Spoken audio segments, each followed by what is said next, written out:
오늘 우리에게 주신 하나님 말씀은 창세기 14장 8절부터 16절까지 말씀입니다. 구약성경 17면 창세기 14장 8절부터 16절까지 말씀입니다. 이 계시의 말씀을 제가 받들어 읽어드릴 때 살아계신 하나님의 음성을 들으실 수 있기를 바랍니다. 소돔 왕과 고모라 왕과 아드마 왕과 스보임 왕과 벨라고 소아랑이 나와서 시딤 골짜기에서 그들과 전쟁을 하기 위하여 진을 쳤더니 엘라망 그돌라오멜과 고이망 디달과 시날왕 아므라벨과 엘라살왕 아리옥 네 왕이 곧 그 5 왕과 맞서니라. 시딤 골짜기에는 역청구다기가 많은지라 소돔 왕과 고모라 왕이 달아날 때에 그들이 거기 빠지고 그 나머지는 산으로 도망하매 네 왕이 소돔과 고모라의 모든 재물과 양식을 빼앗아가고 소돔에 거주하는 아브라함의 조카 롯도 사로잡고 그 재물까지 노략하여 갔더라. 도망한 자가 와서 히브리 사람 아브람에게 알리니 그때에 아브람이 아모리 족속 마므레의 상수리 숲을 근처에 거주하였더라. 마므레는 에스골의 형제요 또 아넬의 형제라. 이들은 아브람과 동맹한 사람들이더라. 아브라함이 그의 조카가 사로잡혔음을 듣고 집에서 길리고 훈련된 자 318명을 거느리고 단까지 쫓아가서 그와 그의 가신들이 나뉘어 밤에 그들을 쳐 부수고 다메섹 왼편 호바까지 쫓아가 모든 빼앗겼던 재물과 자기의 조카 롯과 그의 재물과 또 부녀와 친척을 다 찾아왔더라. 아멘.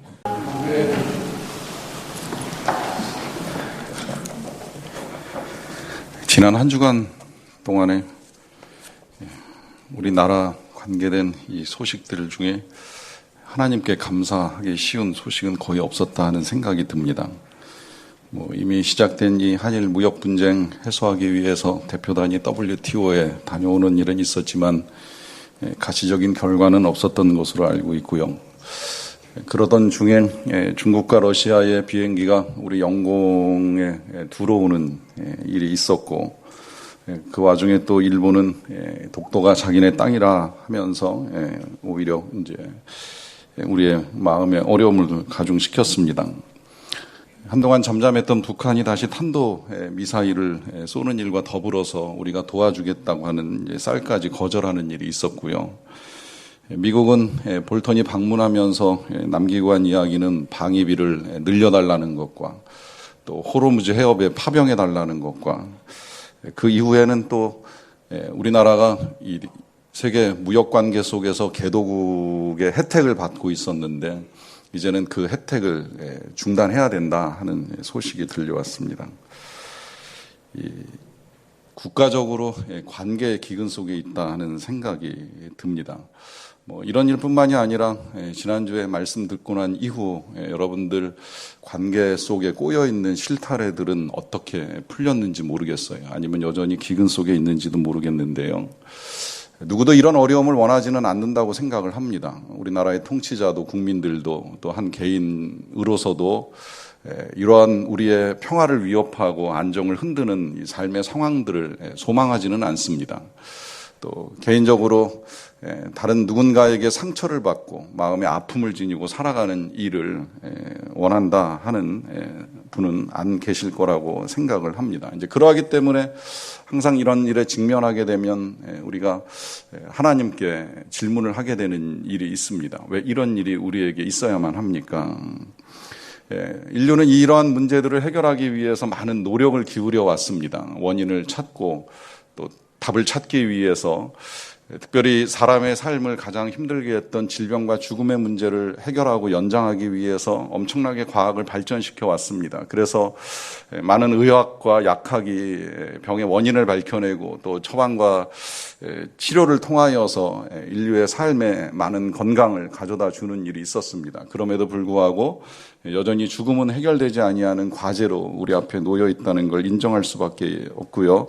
또 인류의 평화를 위해서 방법을 찾던 사람들은 유엔을 만들고 또 WTO 같은 협력체를 통하여 평화를 도모하는 일들을 하려고 애를 써왔습니다만 그럼에도 불구하고 현재 우리 앞에 놓여 있는 이 모든 상황들은 평화가 정말 가능한가 하는 질문이 나오는 상황이라고 할 수 있습니다. 그러하기 때문에 질문이 나오는 겁니다. 왜 하나님이 이러한 일을 허락하시는가? 또 이러한 일들 속에서 하나님은 우리를 위하여 무엇을 하고 계시는가 하는 질문을 하게 됩니다. 우리가 지난주에 보았던 롯은 자신이 보기에 좋은 땅을 선택하며 나아갔습니다. 헤어지기 전에 잠시 이 롯의 목자들과 또 아브라함의 목자들이 서로 다투는 일은 좀 있었지만 이제 헤어지고 나서는 아마도 다투는 일이 없이 편안하게 잘 지냈을 것이라고 여겨집니다. 크게 문제가 없었을 거라고 여겨져요. 제가 그렇게 보는 이유는 이 오늘 보는 사건이 터지기 전까지는 아브라함과 롯 사이에 어떤 소식도 오고 가지 않았기 때문입니다. 이 소식이 없다는 게 아무 문제가 없다는 거 아시죠? 흔히 무소식이 희소식이라고 이야기하는데 한동안 이 아브라함과 롯 사이에는 연락을 주고받은 일이 없습니다. 원래 정말 소식 없으면 소식 없는 거 감사하다 이렇게 생각하셔야 되는 거 아시죠? 유학을 간 자녀가 유학 중에 부모님에게 연락을 하는 일이 생각보다 그렇게 많지는 않은 것 같아요. 어떤 날 정말 아주 특별하게 한 학기 동안 공부하고 전체 다 올해일을 맞아가지고 이 좋은 소식을 부모님께 전해야 된다라고 하는 아주 특별한 경우 아니면 제가 볼 때는 유학 간 자녀가 부모님에게 연락할 때 언젠지 아시죠?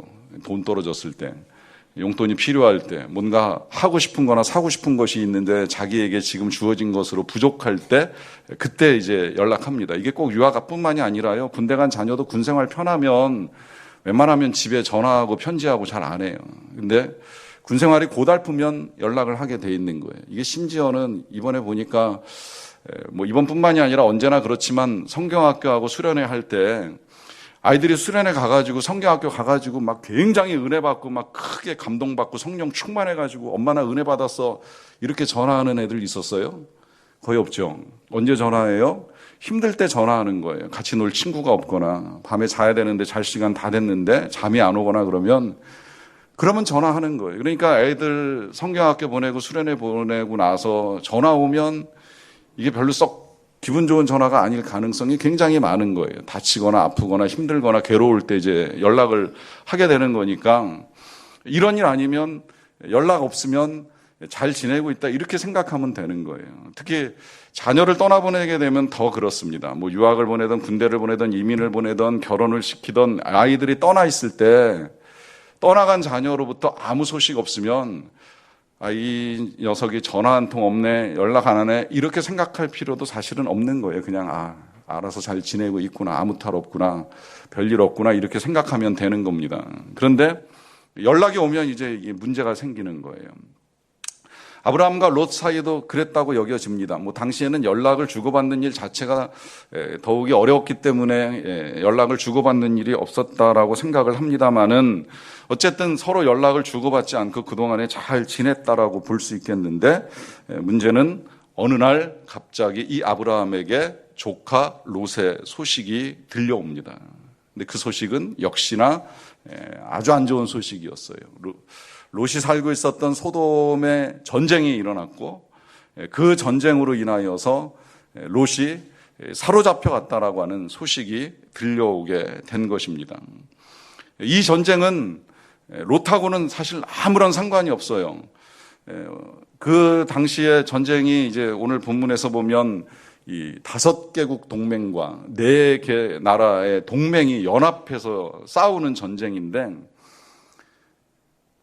롯이 이 전쟁에 휘말리게 된 건 단 한 가지 이유예요. 거기에 살고 있었다라고 하는 이유. 그 소돔 땅에 거하였던 그 이유 한 가지 때문에 그 전쟁에 휘말리게 되고 그 전쟁 속에서 붙잡혀 가게 되는 일이 생겨난 겁니다.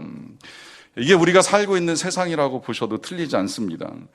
우리가 원하지 아니할지라도, 우리는 평화를 원하고 안정을 원할지라도 이와 같이 우리가 살아가는 세상에서 우리가 뜻하지 않고 바라지 않는 일들이 일어난다는 거예요. 그리고 그 일은 우리를 괴롭힙니다.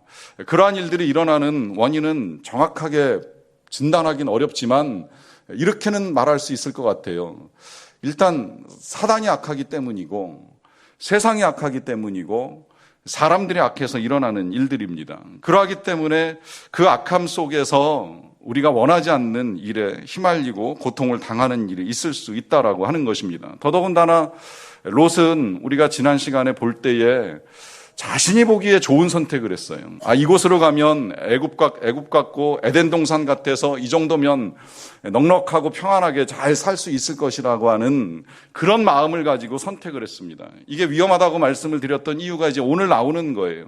당장 내 눈에 보기에 좋다고 해서 그것이 항상 좋을 수 없고 계속 좋을 수 없다는 것입니다. 여러분, 그러하기 때문에 우리의 결정이 내 눈에 든다고, 내 마음에 든다고, 내 생각대로 하는 거 굉장히 위험할 수 있다라고 하는 것을 잊지 마셔야 합니다. 때로는 좀 힘들어 보이고, 때로는 좀 어려워 보여도 이게 진짜 하나님이 원하시면 그걸 선택할 수 있는 믿음이 필요해요. 이것이 예수님께서 우리를 부르실 때 요청하셨던 내용이에요. 나를 따라와라. 이 길이 우리에게 필요한 길이라는 것이죠. 그리고 나를 따라올 때는 자기를 부인하고 자기 십자가를 지고 따르라 하실 때 우리를 부인하는 것이 쉬운 일이겠습니까? 십자가를 지는 것이 편안한 일이겠습니까? 어려운 거예요. 힘든 거예요. 그러나 주님이 그 길을 가라고 하시면 그 길을 가는 게 맞는 거예요. 그게 틀림이 없는 거예요. 그게 우리가 할 일인 거예요. 좀 귀찮아 보이고 나빠 보이고 힘들어 보인다고 포기한 그 길에 행복이 있을 것이라고 착각을 하지 마세요. 여러분, 하나님이 때로 우리를 기도의 자리나 훈련의 자리나 예배의 자리나 봉사의 자리로 부르실 때가 있습니다. 귀찮다고 꼭 그걸 해야 되느냐고 생각하고 하나님의 은혜를 저버리지 마세요. 그리고 이게 편한 거야, 이게 좋은 거야, 이게 재밌을 거야 라고 하는 그 선택이 얼마나 큰 위험을 불러올 수 있는가 하는 것을 오늘 이 롯을 통해서도 좀 한번 볼 수 있는 믿음을 가지시기를 바랍니다. 롯은 그렇게 눈에 보이는 선택을 향해 나아갔다가 자신이 원하지 않는 전쟁에 휘말리는 일이 있게 되었습니다. 그래서 이 소식을 전해들은 아브라함이 취한 행동이 오늘 본문에 나와 있는데요. 14절부터 16절까지 말씀을 읽어드리겠습니다. 아브라함이 그의 조카가 사로잡혔음을 듣고 집에서 길리고 훈련된 자 318명을 거느리고 단까지 쫓아가서 그와 그의 가신들이 나뉘어 밤에 그들을 쳐부수고 다메섹 왼편 호박까지 쫓아가 모든 빼앗겼던 재물과 자기의 조카 롯과 그의 재물과 또 부녀와 친척을 다 찾아왔다 그래요. 여기 보시면 이 조카 롯이 사로잡혔다라고 하는 소식을 듣고 아브라함이 보여주는 이제 태도와 행동들이 나옵니다. 그것은 집에서 길리고 훈련된 사람 318명을 데리고서 단까지 쫓아간 거예요. 롯을 구출하기 위해서 간 거죠. 이 단이라고 하는 지역은 이스라엘에 있어서는 가장 북단에 있는 곳이라 이렇게 생각하시면 돼요. 그러니까 거기까지 찾아간 거예요. 거기까지 찾아가려고 그러면 웬만한 교통수단으로 가지 않으면 사람의 힘으로 간다 그냥 이렇게 생각을 했을 때는 한 일주일 정도 걸리는 거리입니다. 거기까지 찾아간 거예요. 그리고 거기서 멈춘 게 아니라 거기서 이제 더 나아가서 다메섹 왼편에 있는 호박까지 간 거니까 굉장히 멀리까지 쫓아가가지고 밤에 기습 전쟁을 치르고 나서 이 조카 롯과 또 빼앗겼던 모든 것들을 다시 다 찾아가지고 돌아오는 일을 하게 됩니다. 이게 어떻게 보면 굉장히 이제 무모한 일을 했다고도 볼 수 있는 것이, 자, 데리고 간 사람이 318명이라고 표현을 했는데 이게 한 사람 개인이 데리고 있는 군대, 물론 이제 이게 아브라함만의 병사가 아니라 거기 동맹한 에스골과 마네라고 하는 사람들의 이름이 열거되는 것으로 봐서는 그 연합군이라고도 볼 수 있겠는데, 어쨌든 318명 개인으로 볼 때는 많아 보이지만 지금 이 아브라함이 맞서야 되는 군대는 4개국 동맹국의 군대예요. 물론 부족국가의 군대라고 할지라도 능히 300명보다는 훨씬 많은 군대가 5개국의 연합군을 이겼기 때문에 사로잡기도 하고 또 약탈도 하고 빼앗아 가지고 이제 도망가는 일이 있게 된 거예요. 그러다 보니까 이 318명은 개인으로는 많지만 연합군을 상대하기에는 넉넉한 싸움은 아니었다라고 하는 거죠. 굉장히 위험하고 불리한 싸움일 수도 있다는 거예요. 마치 정말 다윗이 골리앗과 맞서는 것과 다를 바 없는 그런 싸움을 싸우기 위해서 이 아브라함은 달려갔고 가서 롯과 그의 가족들을 다 구출해가지고 돌아오는 일이 있게 됩니다. 그 일을 위해서 지금 아브라함은 죽을 위험을 무릅쓰고 이 일을 행하였다는 거예요. 여기서 이제 우리가 오늘 먼저 보게 되는 건 이 일을 통해서 하나님과 우리 사이의 관계, 예수님과 우리 사이의 관계를 들여다보는 일을 했으면 좋겠어요. 어떻게 보면 꼭 롯이 그냥 우리 모습 그대로예요. 우리가 롯 같은 선택을 하며 살 때가 많은 거예요. 눈에 보기에 좋은 대로, 내 마음에 드는 대로. 다른 사람의 마음 어떠한지 미처 헤아리지 못하고 그냥 내가 보기에 좋은 선택을 하며 나갑니다. 이것이 특히 더 하나님과의 관계 속에서는 더더욱 그렇죠. 하나님이 뭘 원하시는지, 하나님의 뜻은 무엇인지 그냥 내 마음이 더 중요한 거예요. 내 욕심대로, 내 욕망대로 우리가 선택하며 나아갈 때가 많습니다. 사실 우리 자녀들이 뭐 이렇게 저렇게 떠나 있을 때 우리에게 연락 없는 거를 우리가 마다할 것이 없는 것이 뭐냐면, 우리가 하나님과의 관계 속에서 그렇게 살고 있는 거예요. 우리가 좋은 일 있을 때, 우리가 행복할 때 하나님 얼마나 찾겠습니까? 정말 힘들고 괴로울 때, 절박하고 간절할 때 하나님께 손 내밀고 하나님께 기도하는 일을 하지, 우리가 언제 하나님을 그렇게 열심히 찾고 살아갑니까? 마찬가지로 우리의 자녀들도 형편 좋을 때 부모님 생각 못하는 거예요. 그러다가 힘들면 부모님께 손 내미는 거 우리랑 다를 거 없다고 생각하면 되는 건데, 롯이 그렇게 살던 사람이었던 거예요. 자기 마음에 이끌리는 대로. 그러다가 이 힘든 상황 만났을 때 그 삼촌인 아브라함이 죽음을 무릅쓰고 그에게 달려갔다라고 할 때 롯은 모르고 있어요. 지금 그를 위하여 아브라함이 사람을 모으고 식량을 준비하고 무기를 준비해서 그들을 살려내기 위해서 이 먼 길을 달려가는 걸 그 멀리 있는 롯이 어떻게 알겠습니까? 무슨 방법으로 그걸 알 수 있었겠습니까? 그럼에도 불구하고 아브라함은 죽음을 무릅쓰고 가서 그를 살려내는 일을 하죠. 이런 아브라함의 태도 속에 우리 하나님의 은혜가 보이는 거예요. 하나님의 역사가 나타나는 거예요.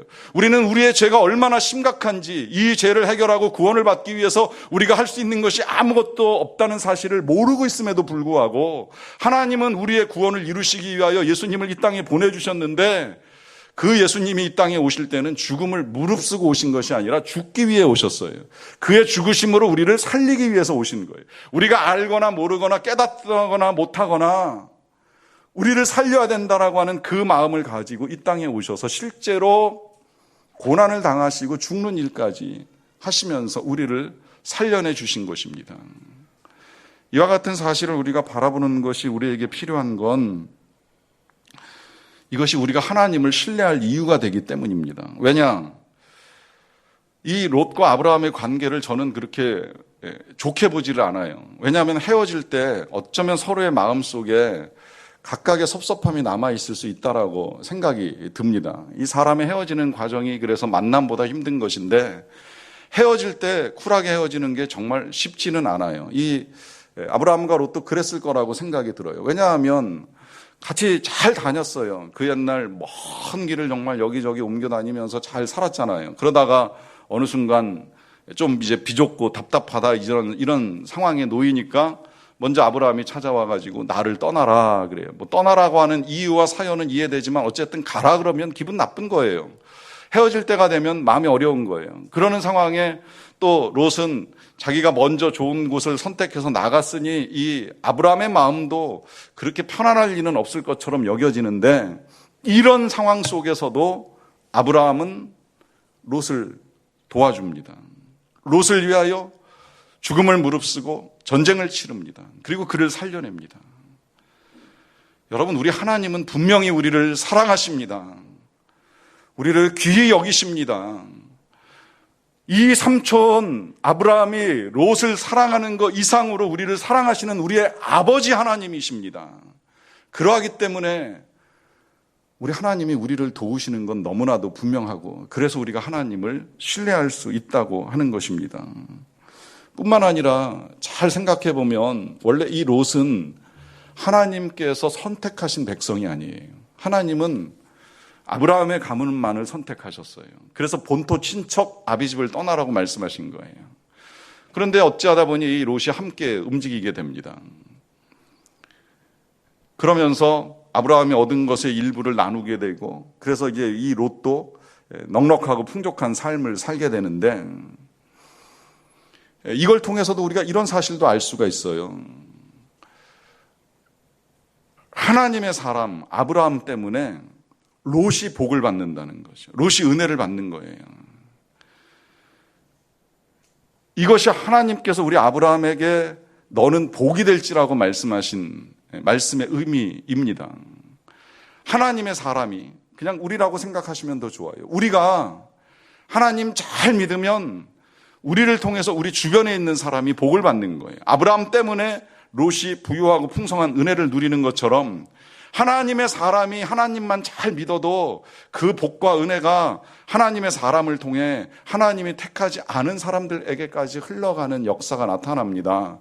그게 예를 들자면 요셉이 하나님 잘 믿으니까 보디발 장군이 복을 받는 거예요. 그 형제들이 복을 받는 거예요. 애굽이 복을 받는 거예요. 뭐 그게 그렇게 크게 대단한 일이 아니라고 하더라도 우리가 예수 잘 믿으면 우리 때문에 우리 가족들 다 예수 믿고 복 받는 거예요. 우리가 예수 잘 믿으면 우리가 섬기는 일터에서 우리 때문에 함께 일하면서 하나님이 주시는 소득을 가지고 살아가는 사람들이 있게 되는 거예요.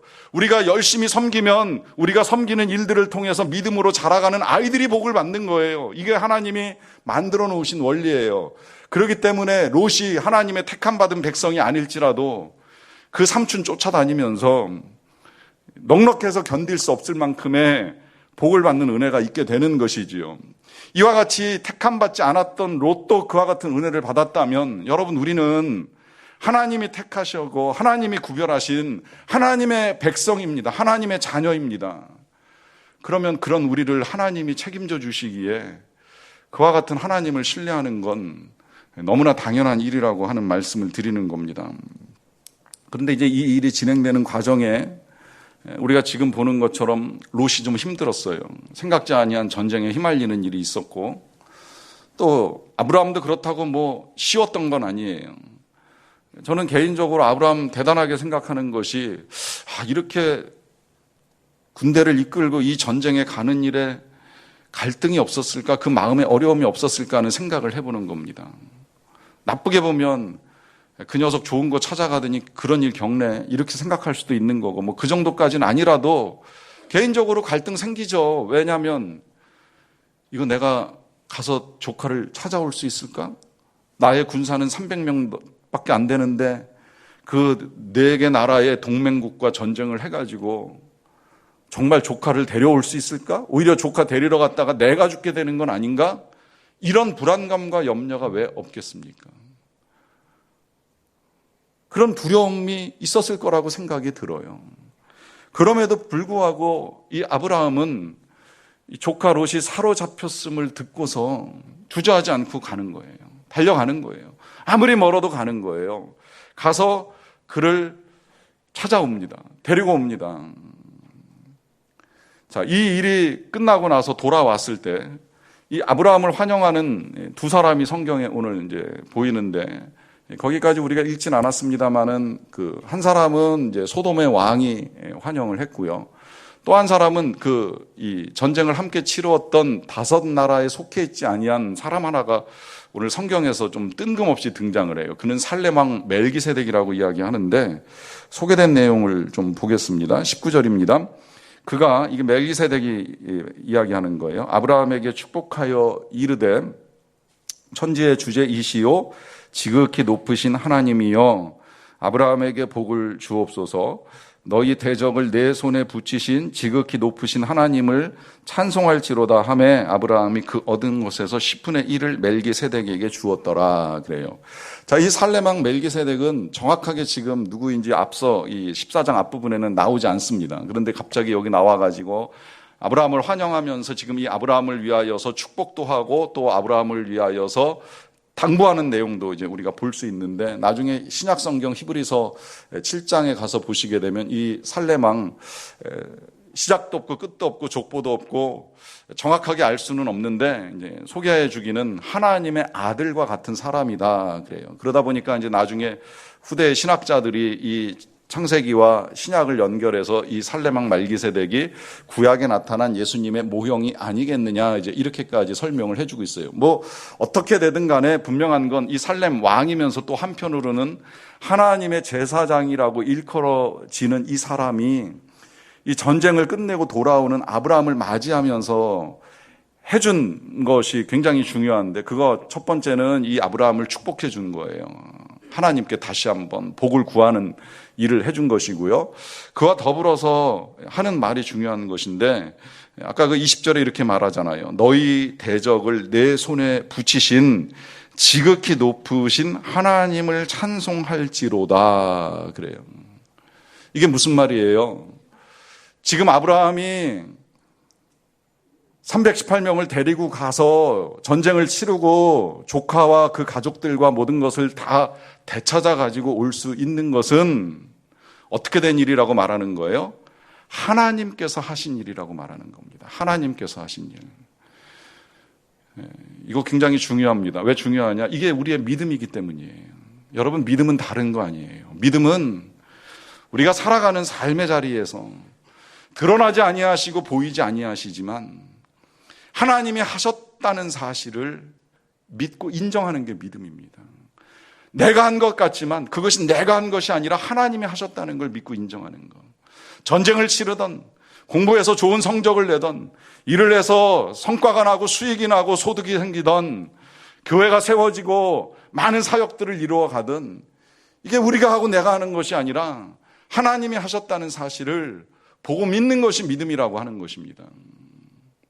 아브라함 믿음이 없으면 그래도 내가 잘했지, 내가 얼마 안 되는 이 군사들을 이끌고 가서 이 전쟁을 승리로 만들었지, 이렇게 생각했을지도 몰라요. 그런데 사실 정말 하나님의 도우심이 없다면 이 일이 가능한 전쟁이었을까요? 아니에요. 불가능한 전쟁이에요. 앞서 말씀드린 대로 적은 군사를 가지고 많은 병력을 이긴다라고 하는 거, 5개국이 연합했음에도 불구하고 이길 수 없었던 그 4개국의 연합군을 이긴다라고 하는 건 불가능한 일이었던 거예요. 그런데 보이지 아니하시는 하나님이 도와주심으로 말미암아 하나님의 은혜 가운데 그 전쟁을 치르고 승리하고 돌아오는 겁니다. 이게 의욕과 열정만으로 되는 것이 아닌 것을 하나님이 은밀한 중에 도와주심으로 그 은혜에 힘입어서 이와 같은 결과를 얻게 되었다는 걸 살레망 멜기세덱 제사장이 아브라함에게 일깨워주는 작업을 하는 거예요. 그리고 아브라함도 듣고 나니까 그제서야 깨닫게 되는 거예요. 사실 그렇지. 이게 내가 싸워 이긴 전쟁이 아니지 하는 사실을 인정하며 하나님을 찬송하고 예물을 드리는 일까지 하는 것을 우리가 볼 수 있는데요. 이것이 믿음이라고 하는 겁니다. 우리의 일상 속에서, 우리의 일들 속에서 하나님이 하신 것을 보게 되는 것이죠. 이게 왜 중요한가 하는 걸 말씀드립니다. 영남신학대학교 조직신학 교수이신 김동건 박사님이 금년에 이 그리스도는 누구인가라고 하는 책을 쓰셨는데, 이 책은 우리가 살아가는 지금 오늘날 가장 근간에 쓰여진 책이니까 이 시대의 상황 속에서 예수님이 어떤 분이시고 예수님이 우리와 어떤 관계이고 어떤 의미가 있는가 하는 것을 이제 말씀하신 내용이라고 할 수 있습니다. 이 책에서 우리가 하나님을 알고 예수님을 알아가는 이제 여러 가지 그 방법을 제시해 주매 특별하게 3가지 유형을 제시해 주시는데, 그 3가지의 유형 가운데의 한 가지인 보네퍼 유형을 말씀을 하십니다. 보네퍼 유형이라고 하는 건 이런 거예요. 우리가 예수님을 아는 것은 지적인 인식만으로는 어렵고 실천적인 행위를 통해서만 가능하다 하는 것입니다. 그러니까 자꾸 책 보고 생각하고 우리의 마음의 한계를 가지고 예수님을 알려고 하니까 어려운데, 오히려 실천적인 행동, 예를 들면 고통당하는 자리에나 고통당하는 사람들과 함께 있음으로 인해서 타인의 이웃이 되고 타인의 어려움에 동참하면서 우리가 예수님에 대한 이해를 넓혀갈 수 있다는 거예요. 그 예를 들면 마더 테레사 수녀가 인도 캘커타에서 빈민사역을 할 때 어느 날 죽어가는 노숙자를 품에 안는 일을 하게 됩니다. 그 일을 하고 나서 테레사 수녀가 그런 고백을 하는 거예요. 그 안에 계신 예수님을 제가 만질 수가 있었습니다. 그 예수님을 만났습니다. 어려운 사람을 도와주는 과정 속에 예수님이 살아계신 것을 깨닫고 알고 만나는 일들을 경험하게 되는 것이죠. 이게 옛날에 무디 목사님은 그렇게도 말씀하셨어요. 성경을 읽다가 이해가 안 되면 시장에 가서 리어카를 끌고 가는 사람의 뒤를 밀어줘라. 자꾸 책 속에서 우리의 이성의 한계 속에서 예수님을 만나고 예수님을 생각하고 나름대로 판단하고 그리지 말고 어려운 자리에서 고통의 현장에서 실천하는 가운데 그 속에 살아계신 주님을 경험하라. 여러분, 우리 교회가 해마다 성경학교를 하는 것도 그렇지만 선교를 가보시라는 이유도 거기에 있는 거예요. 교회 안에서 만날 수 없는 하나님을 선교 현장에서 만날 수 있는 또 다른 길이 열릴 수 있기 때문입니다. 해보지 않고 경험하지 않고 생각 속으로만 하나님 어디 계시지, 뭐 하시지, 왜 이런 일을 만드시지라고만 말할 것이 아니라 내 손으로 섬기는 자리에서 내가 시간 내어 봉사하는 곳에서 거기 그 자리에 함께 계신 하나님을 만나는 것도 한 번쯤은 해보실 필요가 있다는 거예요. 그렇다고 해서 무슨 거창하게 대단하게 시간 내고 돈 들여서 하시라고 말씀을 드리는 것이 아닙니다. 여러분들 가정에서도 가능해요. 여러분들의 가족들을 돕는 일로도 가능합니다. 조금 넓힌다면 뭐 교회 안에서 하셔도 좋고 꼭 굳이 교회가 아니어도 누군가 어려운 사람이 있다면 그 사람에게 내가 할 수 있는 일들을 해나갈 때 그 속에 우리가 주님을 만나는 은혜를 경험하게 됩니다. 우리가 돕는 자리에 나아가면 우리를 도와주시는 주님을 경험하고 우리가 용서의 마음을 가지게 되면 나를 용서하시는 하나님을 만나게 되는 겁니다. 우리가 할 수 있는 실천들을 통해서 이 어려운 때에 주님이 일하시는 것을 볼 수 있는 저와 여러분들이 다 되시기를 바랍니다.